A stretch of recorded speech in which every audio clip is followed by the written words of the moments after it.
kita tahu bahwa banyak sekali masalah dengan Sirekap ini.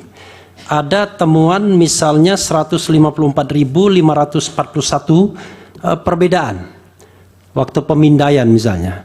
Saya mendengar tidak hanya 154.000 sekian itu, karena memang Sirekapnya akhirnya ditutup.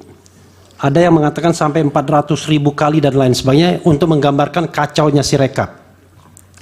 Tapi persoalannya adalah, yang surprise itu adalah kenapa Sirekap yang kacau itu tiba-tiba confirm.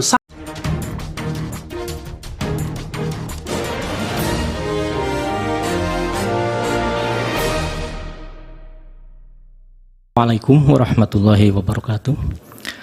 Yang mulia Ketua Mahkamah Konstitusi, yang mulia para hakim konstitusi, pemohon dan kuasa hukumnya, termohon dan kuasa hukumnya, dan pihak terkait. Izinkan saya berdiri di sini sebagai ahli, khususnya bidang keahlian saya adalah bidang IT dan digital forensik. Silakan lanjut. Inti poin yang ingin kami sampaikan itu adalah beberapa hal, bahwa sesungguhnya Sirekap adalah bagian dari komitmen KPU dalam hal penggunaan teknologi informasi untuk mendukung terpenuhinya prinsip-prinsip dasar demokrasi pemilu dalam bentuk keadilan, transparansi, akuntabilitas. Kemudian seharusnya kualitas dan keadaan teknologi yang digunakan dalam proses pemilu, baik sebagai alat utama ataupun sebagai alat bantu, harus dibangun dengan standar kualitas yang tinggi. Kemudian, namun di dalam implementasinya, kami melihat bahwa Sirekap dalam pemilu 2024 ini tidak memenuhi kualifikasi sebagai sistem yang kredibel, sesuai dengan yang diharapkan. Implementasi Sirekap di lapangan memuat banyak keganjilan yang mengarah kepada terfasilitasinya kecurangan dalam pemilu. Dalam hal ini KPU sudah lama menerapkan digitalisasi berbasis teknologi informasi dalam beberapa siklus pemilu sebelumnya. Namun selalu timbul permasalahan dalam implementasinya, sehingga bisa menimbulkan kecurigaan bahwa jangan-jangan sistem IT dalam proses pemilu digunakan untuk sarana kecurangan. KPU telah menyebut bahwa Sirekap sebagai alat bantu untuk hitung suara pemilu.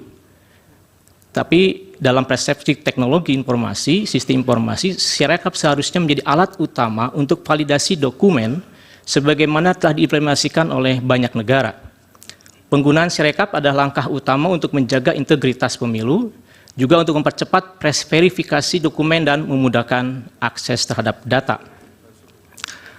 Beberapa hal terkait dengan Sirekap juga, bahwa walaupun sebagai penyataan sebagai alat bantu ini, sebenarnya kami melihat itu sebagai sisi aspek hukum, karena kalau dari sisi teknologi seharusnya Sirekap adalah alat utama, karena di dalam Sirekap itulah semua data terkait dengan rekapitulasi tersedia, dan juga menjadi alat untuk publikasi sebagai bahan transparansi kepada publik. Nah, dalam melakukan analisis ataupun juga menyampaikan beberapa keganjilan, kami mengambil pola pandang sebagai ahli forensik, ya, bahwa dalam forensik itu kalau melihat sesuatu kita melihat gejala, kemudian selepas itu kita melihat analisa. Dalam hal ini, next, kami melihat ada beberapa hal yang kami sampaikan sebagai identifikasi, bahwa ada fakta-fakta di lapangan yang kami tangkap tanpa ada analisis tertentu dengan teknologi informasinya. Kemudian juga ada beberapa keganjilan yang kami identifikasi dari sistem informasi pemilu itu sendiri, ya, terdiri daripada analisa mengenai DPT yang disampaikan kepada para partai, kemudian juga terkait dengan mobile apps-nya, terkait dengan back-end, front-end, atau portal pemilu itu sendiri, serta beberapa identifikasi yang kami temukan terkait dengan form C hasil.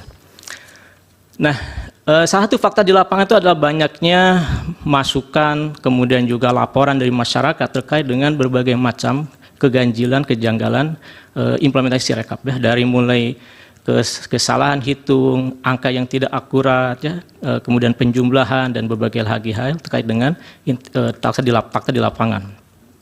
Kemudian juga kami melihat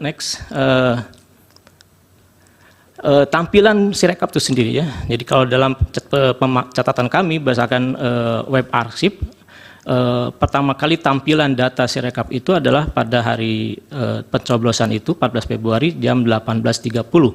itu sudah menampilkan angka 5% keseluruhan dengan posisi kurang lebih ada di angka seperti itu ya. Jadi maksud kami itu 2x, 5x, 1x itu adalah kurang lebih angka di angka itu. Dan angka-angka ini selama dalam beberapa waktu ke depan itu tidak mengalami perubahan. Jadi seolah ada hal yang konsisten di dalam angka. Sementara data-data yang terverifikasi, yang tervalidasi itu bergerak persentasenya. Kemudian dan dalam hal ini Sirekap dipandang oleh KPU sebagai salah satu alat untuk publikasi. Karena walaupun ada anomali, KPU menyatakan tidak akan melakukan penutupan karena itu merupakan salah satu alat untuk menyampaikan publikasi kepada publik. Kemudian hal lain yang kami temukan, next, terkait dengan sistem informasi itu sendiri. Ya. Nah, dalam hal informasi ini kami perlu menyampaikan sedikit ilustrasi bahwa garis besar daripada sistem Sirekap yang kami tangkap itu adalah pertama ada DPT yang diserahkan kepada partai, kemudian ada sistemnya sendiri yaitu ada mobile apps, kemudian ada sistem back end servernya KPU, kemudian ada sistem front end yang kemudian tampil sebagai hasil yang terpublikasi. Nah, dari poin-poin ini ada beberapa hal yang kami tangkap sebagai keganjilan. Yang pertama itu adalah dari DPT yang diserahkan kepada partai itu kami melakukan proses filtering dengan data basis terkait dengan beberapa hal yang seharusnya tidak muncul ya, misalnya usia yang di bawah 17, di atas 100, kemudian data berkaitan dengan lokasi ya. Sehingga kalau dikumulatifkan itu ada data-data yang bermasalah sebesar kurang lebih 86.433.730 data ya kumulatifnya. Kemudian yang kedua analisis terkait dengan aplikasi mobile ya. KPU sudah meluncing aplikasi mobile ini beberapa tahap ya dan kami mencoba untuk melakukan reverse engineering terhadapnya. Ada beberapa catatan di sini bahwa sebelum dilakukan launching secara publik itu telah melakukan proses disebut dengan staging, yaitu proses untuk melakukan simulasi, kemudian juga mungkin uji coba ya. Nah, dalam proses staging dari pengamatan yang kami dapat itu tidak ada permasalahan. Tetapi kemudian ketika dilakukan proses penyebaran ataupun pengeluaran kepada publik ya, production, itu mulai muncul beberapa indikasi ya yang mencurigakan. Antara lain itu bahwa pada staging awal ya ketika dilakukan uji coba itu masih tercatat bahwa satu akun user yang diwakili oleh username, email maupun password itu hanya dimiliki oleh KPPS dan KPK atau PPK ya. Tetapi pada versi berikutnya yang sudah di launching pada tanggal 10 Februari itu muncul tambahan-tambahan kode. Nah, tambahan-tambahan kode ini ternyata setelah kita analisis itu memungkinkan satu device bisa multi-user, ya, kemudian multi-wilayah, yang jauh berbeda dengan proses staging. Ya. Nah, ini memungkinkan satu orang bisa login di beberapa device. Ya. Di sisi lain juga di versi yang terdeploy ataupun terproduction pada tanggal versi 241 itu ada temuan mengenai bypass security. Ya.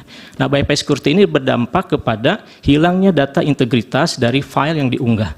Sedangkan integritas file itu menunjukkan keaslian. Kemudian berikutnya dari sisi back-end authentication, ya, bahwa suatu sistem itu sangat dipengaruhi oleh bagaimana proses autentikasi. Jadi siapa yang boleh masuk, siapa yang bisa mengakses.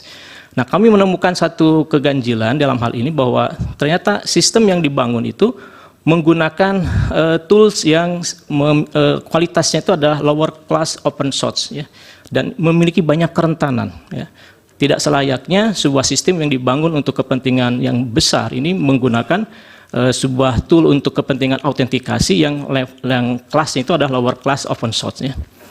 Nah, seharusnya memiliki satu rujukan kepada sistem yang kepada teknik ataupun tool autentikasi yang lebih valid, yang lebih terjaga, terjamin. Berikutnya, kemudian next lagi, ya terus.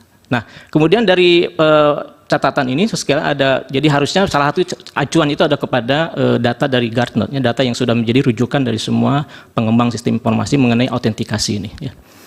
Berikutnya kemudian salah satunya itu adalah kerentanan ya. Jadi kami melihat bahwa sistem autentikasi dari Sirekap ini memiliki kerentanan, terbukti dari bahwa aplikasi yang digunakan yaitu Keylog itu ternyata memiliki CVE. CVE itu adalah sebuah modul kerentanan yang terpublikasi yang harus segera ditutup ya, tapi masih digunakan gitu ya. Berikutnya, nah di sisi lain terakhir kita mencoba untuk melihat data-data keganjilan dari sisi web yang terpublikasi dengan menggunakan teknik web scraping. Ya. Nah dalam web scraping ini beberapa hal yang bisa kami sampaikan sebagai keganjilan itu dari mulai dari mulai misalkan saja jumlah DPT, kemudian jumlah suara yang melebihi seharusnya, kemudian juga suara sah yang melebihi seharusnya. Ini beberapa catatan-catatan dari hasil web scraping ya. Jadi selisih suara yang tidak sama, kemudian penjumlahan yang tidak sama itu yang kami dapatkan dari proses web scraping. Berikutnya. Kemudian pada tanggal 27 Februari itu KPU menyatakan bahwa mereka melakukan koreksi terhadap 154.000 data TPS ya. Tetapi yang agak mencurigakan ataupun ada keganjilan itu adalah proses koreksi itu tidak berdampak pada angka persentase gitu. Seharusnya dengan sekian banyak koreksi itu setidaknya ada fluktuatif data yang nampak juga dari publikasinya. Kemudian next lagi. Dan salah satu yang terakhir yang kami identifikasi sebagai ganjilan itu adalah ketika kami mencoba untuk melihat data yang kami download yaitu C1 hasil, dan dari proses identifikasi mengenai data tersebut, salah satunya yang mencurigakan kami itu adalah terkait dengan ada nama yang sama ternyata tanda tangannya berbeda ya. Itu bisa terlihat dari ketika kita mendownload data C1 hasil tersebut, itu kita kemudian verifikasi nilainya ataupun tanda tangannya. Kemudian dari proses tersebut maka keseluruhan temuan ini menegaskan bahwa Sirekap tidak memenuhi standar testing dan validasi yang diperlukan untuk sistem rekapitulasi dan publikasi hasil penghitungan pemilu yang dapat diandalkan. Nah, kondisi ini dibuktikan dengan banyaknya kelemahan dalam keamanan, integritas, dan kehandalan sistem yang berdampak pada terfasilitasinya kecurangan dan akan mengganggu integritas proses pemilu secara keseluruhan. Saya kira itu yang mulia sebagai gambaran mengenai paparan kami mengenai beberapa isu mengenai keganjilan yang dapat kami tangkap dari implementasi Sirekap. Terima kasih. Pak Yudi, dari kuasa hukum ada yang mulia. Terima kasih. Soal Sirekap ini kadang-kadang sering dikecilkan sebagai hanya alat bantu. Tetapi kita tahu bahwa KPU tidak mau digital forensik dan kemudian mengeluarkan peraturan KPU yang mengecualikan Sirekap ini sebagai informasi yang dikecualikan. Ini fakta yang menarik. Kemudian dari diskusi Sirekap dan juga pemaparan ahli, kita tahu bahwa banyak sekali masalah dengan Sirekap ini. Ada temuan misalnya 154.541 perbedaan waktu pemindaian misalnya. Saya mendengar tidak hanya 154.000 sekian itu, karena memang Sirekapnya akhirnya ditutup. Ada yang mengatakan sampai 400.000 kali dan lain sebagainya untuk menggambarkan kacaunya Sirekap. Tapi persoalannya adalah yang surprise itu adalah kenapa Sirekap yang kacau itu tiba-tiba confirm sama hasilnya dengan hitung jenjang manual. Sama-sama 58%. Kan logikanya kalau satu kacau nggak mungkin sama dengan yang benar kan? Itu satu yang harus dijawab. Kemudian sejak kapan